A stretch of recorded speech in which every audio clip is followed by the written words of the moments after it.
Hiya, I'm Jasper, and welcome to your video review for Indiana Jones and the Temple of Doom.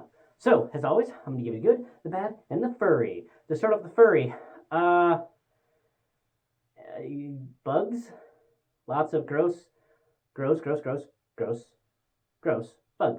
And some other things. So, moving on to the good and the bad. Once again, Harrison Ford is in this movie. He now has some other female companion that ends up with him for dumbass reasons, and he has Short Round, who is just a loud, very memorable character. Props to him for probably doing exactly what the director wanted, but, okay, yeah, so this movie gets a couple of thumbs down from me. So, I was barely okay with the first one, and I was like, let me give this second one a shot and see how it goes, but oh man, this movie was so painful to get through. So painful to get through. So I'm just going to go over the opening sequence, which I don't feel like a spoiler because it's the opening sequence, but just to give you an idea of how terrible this movie was. So the opening sequence, there's something that he has that he went and treasure hunted for, and he's at some Chinese bar type thing. Oh, and even before that, so some random white chick is singing in Chinese with a bunch of Chinese backup dancers, and then she every once in a while in this Chinese song, anything goes, and then Chinese things anything goes, just randomly just spurting it out there. Maybe if there was translations for the Chinese on screen, maybe that would make sense more than it does, but it doesn't. And then she backs up into this, I don't know, misty opening thing, and then there's a Vegas style chorus line going on for half the rest of the song where she's just dancing away, and then she comes back out through this thing, through the mist thing. But the thing is that the whole rest of the area behind the mouth type opening thing, there's a wall and bleachers or whatever else. You can't, it's not just an empty ring that she just goes through. You can't see anything behind it. So was that just an Aladdin end of the live action dream sequence thing that she went through? Why was that there when they clearly couldn't see it in the club? Whatever. Not a great start. Then Indiana Jones sitting at this table. One of the Chinese dude has a bandaged hand, and Indiana Jones is hey, you owe me the thing. You owe me what we agreed to because I got the thing for you. And the guy's oh, but you injured my son or brother or whatever the fuck that guy was. And Indiana Jones is no, I let him live because he tried to steal from me. So, you should be thanking me for not killing him. And so then the guy, pulls out a gun, and then he's nope, no, you're not going to get the thing unless you do what I want. So then the guy, puts it away, and then Indiana Jones calls over his friend who, gives him the fucking mummified remains of the First Dynasty, whatever. Oh, sorry. So the reason that she puts the gun away is because he, holds a fork to the chick. He's I'm going to kill her if you don't put away the gun. So he puts away the gun.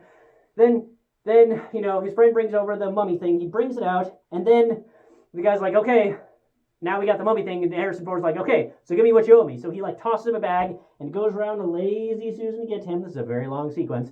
And then he's pours it out. The diamond's not in there. The diamond that we agreed. So they Lazy Susan it back. And then he finally, the bad guy puts the diamond on there, and then Lazy Susans it towards him. Really quick editing, guys. So then he takes it, and then he lets the girl go, and has his friend, oh, hey, you guys gonna pull a gun on me? Well, my friend's gonna pull a gun on you, so now we're gonna leave, right? Everything's cool. We're all gonna go our separate ways. Then a cork champagne goes off, and then his friend who had the gun, oh no, somebody shot me while the cork was going on. But I'm glad I got to die with you, Indy. Blah. So then, what was your thinking there? These guys, first of all, tried to steal it from you before you even got there, and then they pulled a gun on you before they gave you the thing or got the thing from you.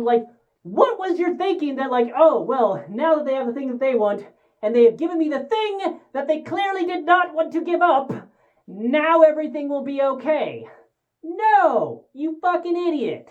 So then there's this it was a Benny Hilson or Benny the funny sequence from V for Vendetta where they're on the talk show and doing the quick chasing around of the bad president person. Yeah, well there was that here where guns fire starts going off, so the crowd on the dance floor starts panicking, and don't get me wrong, like, it wasn't crowded, like Man on Fire crowded in the nightclub, but there's no way that the, like, 20 minutes, I'm exaggerating, but, like, the 20 minutes worth of just back and forth of just people running this way, and people running this way, and people running this way, picking the antidote for the drink that he's, for some fucking reason, decided to drink at the table full of people that wanted to kill him. So he needs to run and find the antidote, and they're kicking the antidote, and then, like, random, like, white lady who's singing at a Chinese club decides to go after the diamond for unclear reasons other than, ooh, shiny! So she's going after it, and they're passing by each other, being like, oh, antidote, oh, diamond! And people are kicking it, and it just, there's way too many people running back and forth. People know where the exits are. There's that way or that way. You don't have to keep crisscrossing. Doesn't make any sense.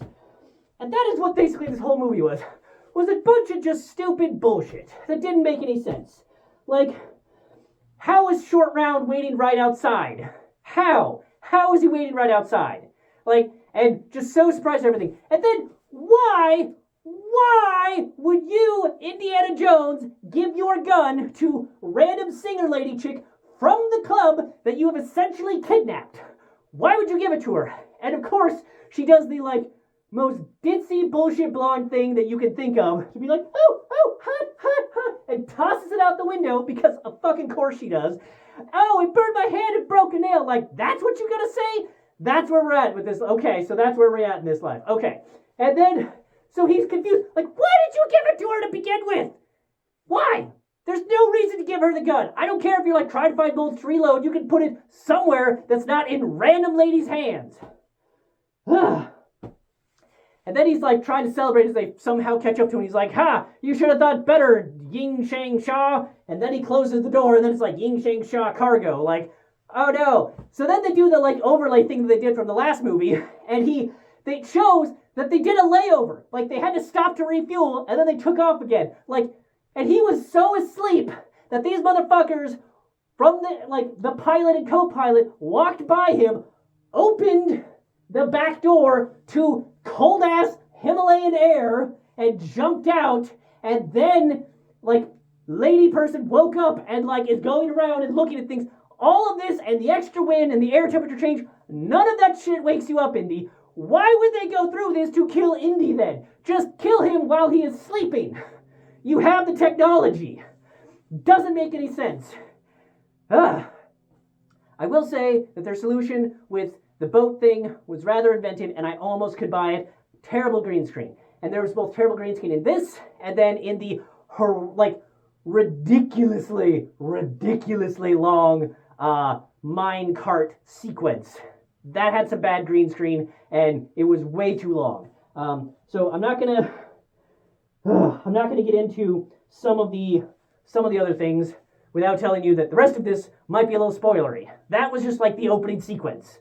So I don't feel like that was spoilery. So here's the spoilery. Spoiler alert. Okay, so now they ran in some random fucking village, and the village guys are like, oh, our Hindu god brought you to us, so you're gonna go get this thing for us. And it's a rock.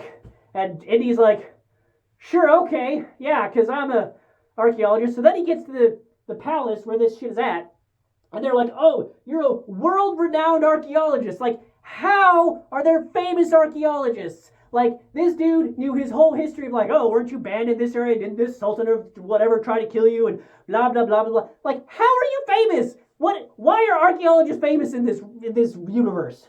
Oh, man. And then there was just that painful level of flirting with her and their nocturnal activities bullshit that went on. Like, they have no chemistry whatsoever, and it didn't make any sense for her to go with him from moment one. Like, I get that we can just assume that he's like, oh, they're gonna kill you, like in the club where there's all those bullets going on. So maybe she jumps out the initial window with him. But there's no reason for her to get on the airplane with him. There's no reason for her to continue in this with him. There's nothing that would lead me to believe that they had any sort of sexual interest in one another. And then it's such a long sequence of her being stubborn and him being stubborn, where she's like, oh, this could have been the best night. And he's like, I'm not that easy. Like, yes, you are. Yes, you are, Indy. You are just that easy. We saw what you looked like earlier in the scene.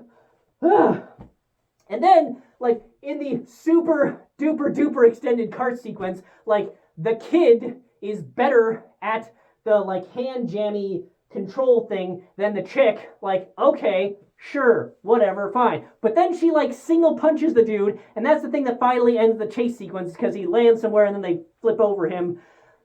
Oh man, it was just, the action of this was just so painful. And then, like, even before they got on that, there was the whole, like, the big bad evil guy or whatever, like the big cojones, you know, from the first one where he was like fighting with this guy while there was an airplane turning around with them. Well, that guy, that type of guy from this one, except that there's the added issue of mind-controlled little Shiba dude keeps on sticking him with his voodoo dollness.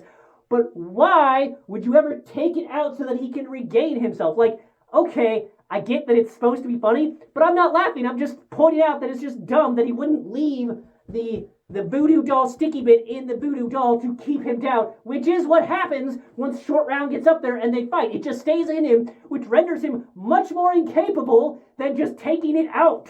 You know? Like, just leave it in there, evil guy. You would have succeeded.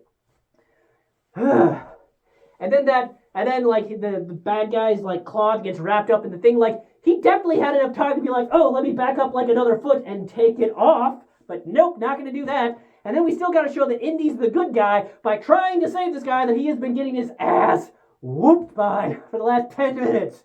But he killed a bunch of other people in the last movie and in this one. But you can't kill the guy that we've spent some time with for some fucking reason.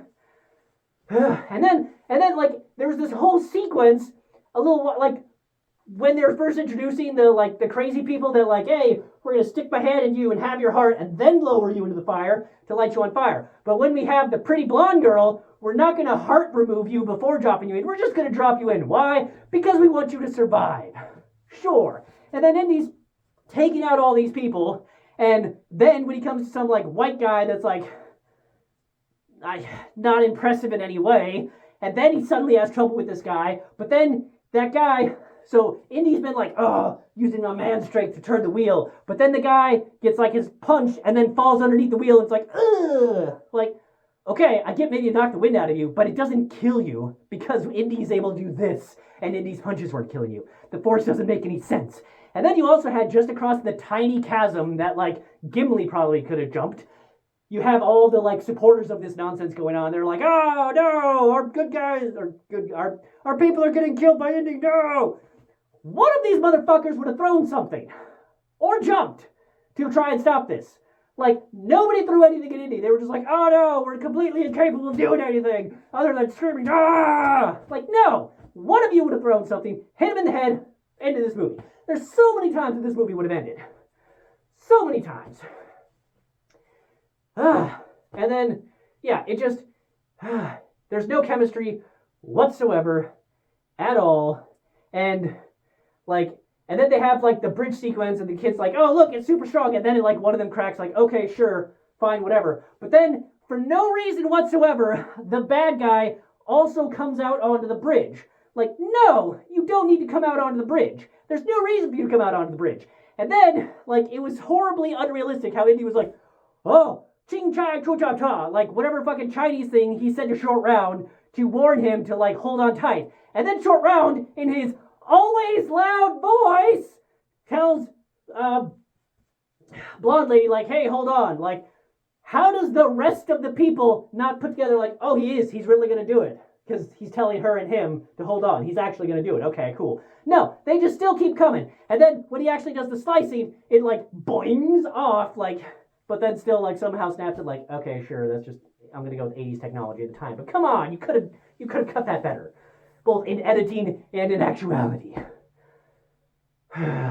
It's just lots of dumb shit.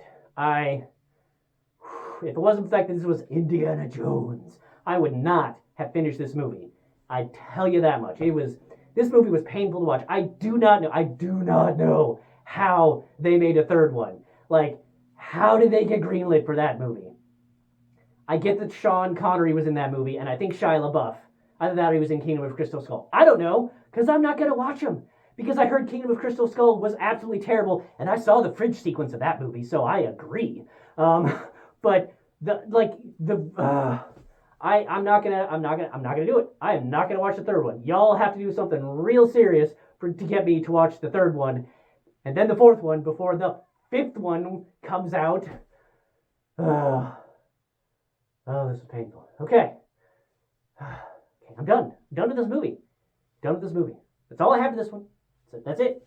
Thanks for coming. Thanks for watching. Hope to see you in the next one. Bye.